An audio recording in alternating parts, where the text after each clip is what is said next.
السلام علیکم ناظرین، ابتدا ہے رب جلیل کے بابرکت نام سے جو دلوں کو خوب جانتا ہے۔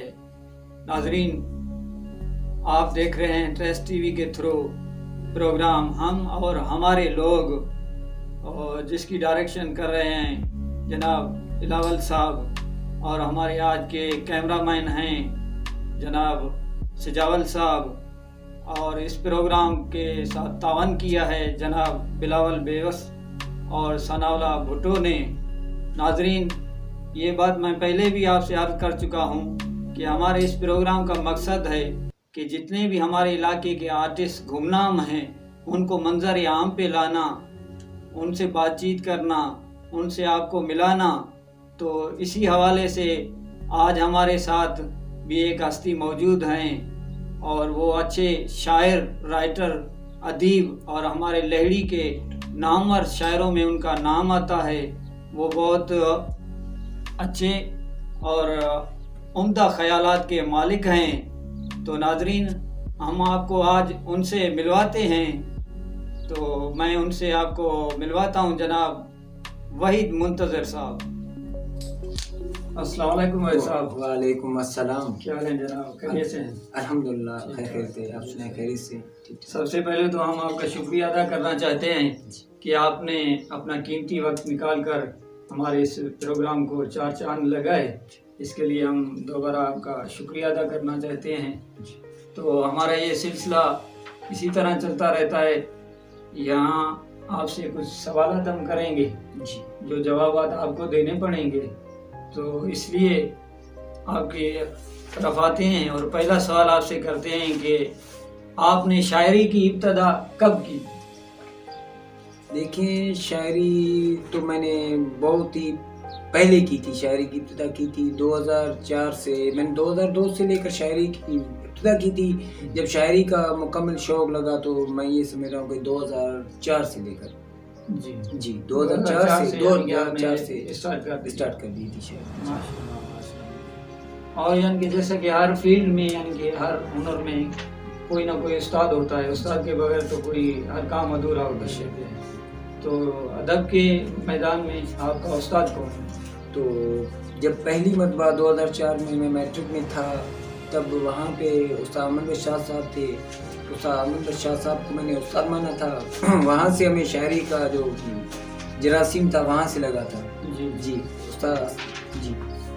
تو اس کے علاوہ مطلب کافی، یعنی ہر شاعر کی یہ ہوتی ہے کہ کوئی یعنی کہ کتنی زبانوں میں لکھتا ہے، 2 میں، کوئی 3 میں، مطلب آپ نے یعنی کہ جو اپنی شاعری لکھی ہے وہ کتنی زبانوں میں آپ نے کی ہے؟ سر میں نے تقریباً 3 زبانوں میں شاعری کی ہے۔ اردو میں کی ہے، سندھی میں کی ہے، اور سرائکی میں شاعری کی 3 زبان؟ جی بہت اچھی بات۔ تو آپ لہڑی کے علاوہ کسی اور شہر میں اپنی مشاعروں میں اپنی شاعری پیش کر چکے ہیں؟ جی ہاں، میں کوئٹہ میں شاعری پیش کر چکا ہوں، کوئٹہ میں مشاعرے اٹینڈ کر چکا ہوں، جھیل مکسی میں کر چکا ہوں، جیکوباد، صوبت پور، بختیار آباد، لہڑی اور گردنوا میں، اس کے علاوہ سبی میں۔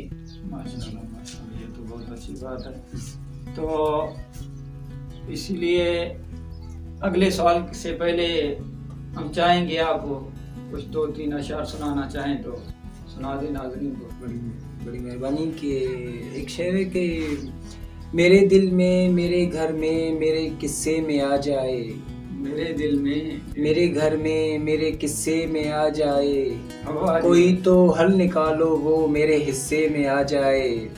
کیا میرے دل میں، میرے گھر میں، میرے حصے میں آ جائے، کوئی تو حل نکالو وہ میرے کس حصے میں آ جائے۔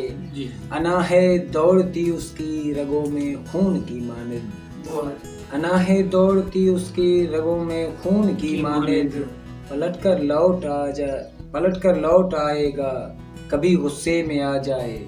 میرے دل میں، میرے گھر میں، میرے قصے میں آ جائے، کوئی تو حل نکالو وہ میرے حصے میں آ جائے۔ بہت خوب، بہت خوب، بہت خوب۔ بھائی صاحب، آپ کی شاعری کی تعداد اندازاً کتنی ہوگی؟ تقریباً ویسے تو بہت سا ہے، بہت مواد ہے، مگر میں یہ سوچتا ہوں کہ اس وقت میری 500 اور 800 کے لگ بھگ ہی غزلیں ہوں گی۔ جن میں نظمیں بھی تقریباً 150-200 نظمیں ہوں گی نثر ہو گئی. جی جی ہاں، تو بس ہمارا اگلا سوال یہی ہے، بس آپ نے اس کا جواب دے دیا، یعنی آپ نے نثر نگاری بھی کی. جی ہاں، نثر نگاری بھی کی ہے میں نے، نظم بھی. جی ہاں، نظم کے علاوہ جی مطلب جی ہاں نثر نگاری بھی کی ہے آپ نے. یعنی کہ آپ کی شاعری کسی سنگر نے گائی ہے؟ نہیں، ابھی تک کسی سنگر کو ابھی تک نہیں کسی سے. ابھی تک علاقے کے بھی کسی سنگر نے؟ ہاں، ویسے علاقے کے ہمارے جو استاد شاہنواز بھٹو صاحب ہیں تو انہوں نے میری شاعری بہت مطلب گائی ہیں، پیش کی ہیں. جی ہاں، بہت اچھی بات ہے. کیا آپ اہل کتاب ہیں؟ جی ہاں، بالکل ہے.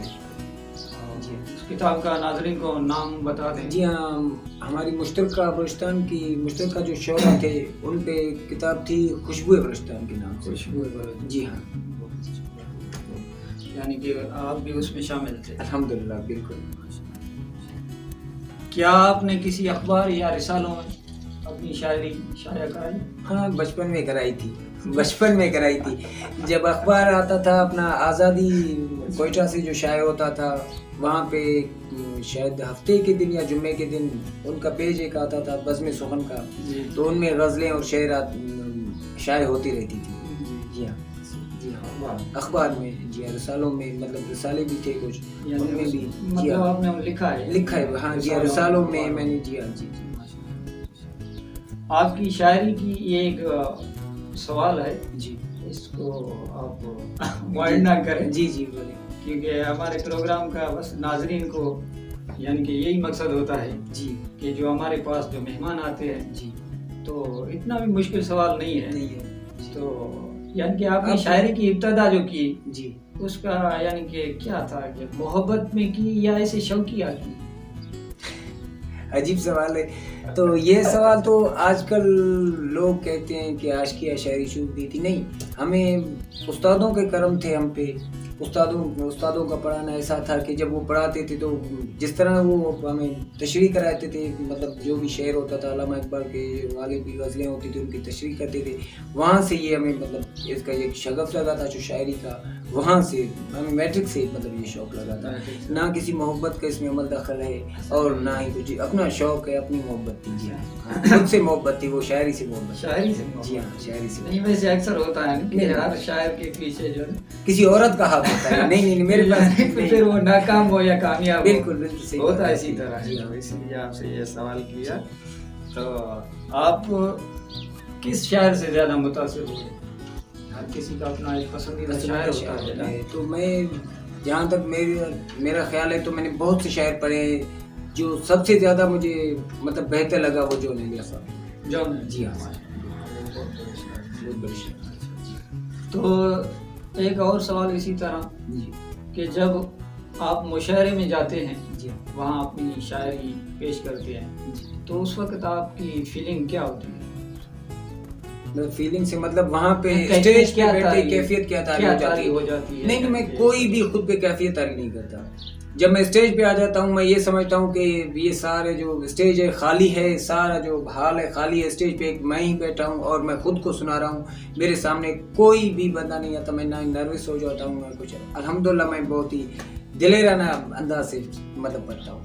جی ہاں، اسٹیج پہ میری کوئی ایسی مطلب ویسا یعنی کہ اس کے علاوہ ذاتی زندگی میں اور کچھ مصروفیات؟ جی ہاں سر، پینٹنگ کرتا ہوں میں. جی ہاں، پینٹر بھی ہوں اور اس کے علاوہ میں نے مصوری بھی کرتا ہوں. جی ہاں، شاعری اور مصوری اور اس کے علاوہ پینٹنگ بھی. جی ہاں، مصوری بھی کرتے ہیں. آپ نے کتنی تنظیموں میں حصہ لیا یا عہدے میں رہے آپ؟ ان تنظیموں کے نام بھی بتا دیں. اور ایک جب میں میٹرک ہم لوگ نے کلیئر کی تھی، ایف ایس سی میں تھے. بکا محمد بکا صوبتپور سے تعلق رکھتے تھے. ان کے والد صاحب تھے احمد بخش شاہ صاحب. تو جہاں سے ہمیں شاعری کا شوق لگا تھا، ہمارے اردو کے ٹیچر تھے. ان کے نام سے ہم نے ایک تنظیم بنائی تھی، شاد ادبی ویلفیئر سوسائٹی بنائی تھی صوبتپور میں. تو اس کے علاوہ یہاں پہ اسلم آزاد صاحب کے ساتھ ہم لوگ نے بہت اچھا کام کیا. اور اس کے علاوہ ملک ریاض بلوچ کے ساتھ بہت اچھا کام چلا ہمارا الحمدللہ. ذاکر بھائی ہیں ان کے ساتھ. اس کے علاوہ سالار ادبی سوسائٹی میں بہت ہی اچھا کردار رہا. ہمیں جنرل سیکرٹری کا عہدہ بھی ملا تھا. جی جی جی الحمدللہ. جی تو مطلب اس ادب کے سفر میں یعنی کہ آپ کیا یعنی محسوس کرتے ہیں سب سے زیادہ یعنی کہ تعاون جی کس کا رہا دوستوں میں سے؟ دوستوں میں سے یا مطلب ادبی جو دوست تھے، ادبی دوست میرے جو بھی میرے سینئر اساتذہ ہیں ان کا تعاون رہا، جو سینئر شاعر ہیں ان کا تعاون رہا، جو علاقے میں جو شاعر ہیں ان کا تعاون رہا. جی تو سب سے آخری سوال ہے آپ سے کہ ہمارے ویورز کو کیا جواب دینا چاہیں گے؟ سر میں ایک غزل سنانا چاہوں گا پہلے، تو اگر آپ کی اجازت ہو تو ایک غزل سنا دو. اصل میں ہوتا یوں ہے کہ آخری سوال کا میں نے اس لیے کہا کہ ہمارے پروگرام کا ایک یعنی کہ وقت مختصر ہوتا ہے نا. جی ہمارا تو دل چاہ رہا ہے کہ ہم آپ سے جو ہے تقریباً 1 نہیں 10 غزلیں سنیں. جو شاعر آتا ہے یہاں پہ آتا ہے یا کوئی اور آتا ہے تو ہمارا دل نہیں چاہتا ہے کہ جو ہے نا الوداع کرے. تو لیکن کیا ہوتا ہے کہ ہر پروگرام کا ایک یعنی کہ ٹائم وقت مقرر ہوتا ہے، تو اسی وقت کو جو ہے نا وقت کم تھا تو ڈائریکٹر صاحب بھی جو ہے نا پیچھے سے جو ہے نا اور رہے تھے کہ پروگرام کا وقت ختم ہونے والا ہے، تو اسی لیے آپ جو ہے نا میں الوداعی کریں. پہلے یہ پیغام دینا چاہوں گا کہ یہ بہت ہی اچھا کام ہے. الحمدللہ میں الاول صاحب کا بہت ہی مشکور ہوں کہ انہوں نے مجھ جیسے انسان کو یہاں پہ مطلب پیش کیا عوام کے سامنے. مطلب یہاں کے جو بھی بڑے شاعر ہیں، ایسے شاعر ہیں، ایسے فنکار ہیں جو ہیں گلوکار ہیں، وہ ہمارے یہاں پہ دبے ہی رہے ہیں. مطلب وہ زمانے کے سامنے نہیں آئے. یہ میں ان کو بہت ہی اپریشیٹ کرتا ہوں. بڑا اچھا کام ہے، بہت ہی اچھا کام ہے. الحمدللہ بہت ہی اچھا. اللہ ان کو اور بھی اس میں مطلب کامیابی عطا فرمائے. جی تو بالکل آپ سنا سکتے ہیں. میں 2 شعر سنا دیتا ہوں کہ کسے سناؤں کیا دل خانہ خراب کے، کسے سناؤں کیا دل خانہ خراب کے، مکتب لکھے ہوئے ہیں میرے اضطراب کے. اور مشہور ہو گیا ہوں وحید اب کے بار، مشہور ہو گیا ہوں وحید اب کے بار میں، چرچے دیار میں ہے میرے انتخاب کے. کسے سناؤں کیا دل خانہ خراب کے، مکتب لکھے ہوئے میرے اضطراب کے. ہم نے ڈائریکٹر صاحب سے اجازت لے لی ہے، آپ 2-3 اشعار اور بھی سنا سکتے ہیں. 2-3 اشعار اور بھی سنا سکتے ہیں جو نا یہ خصوصی میرے لیے مطلب. جی ہاں جی چلیے بڑی نوازش. میں ڈائریکٹر صاحب کا بہت شکریہ ادا کرتا ہوں.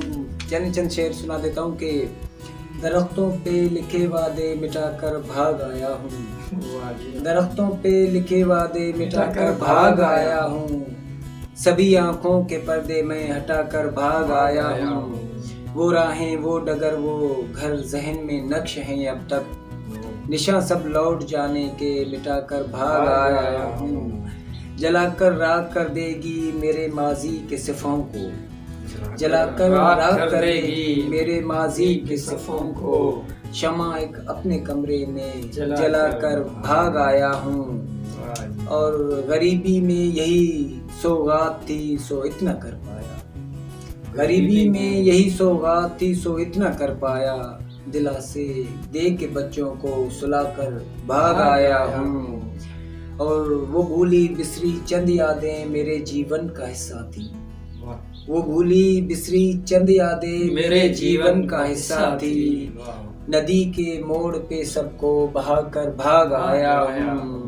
اور آخری شعر ہے کہ بچا اتنا اثاثہ تھا وہی سارے جسم میں اب، بچا اتنا اثاثہ تھا وہی سارے جسم میں اب، میں ہڈیاں چند چمڑے میں اٹھا کر بھاگ آیا ہوں. درختوں پہ لکھے وعدے مٹا کر بھاگ آیا ہوں، سبھی آنکھوں کے پردے میں ہٹا کر بھاگ آیا ہوں. بڑی مہربانی بھائی صاحب، بہت شکریہ. آپ نے اپنا قیمتی وقت نکالا اور ہمارے اس پروگرام کو 4 چاند لگائے. ناظرین اب وقت کی اور گنجائش نہیں بچی ہے، اس لیے میں آپ سے اجازت چاہوں گا. اللہ حافظ.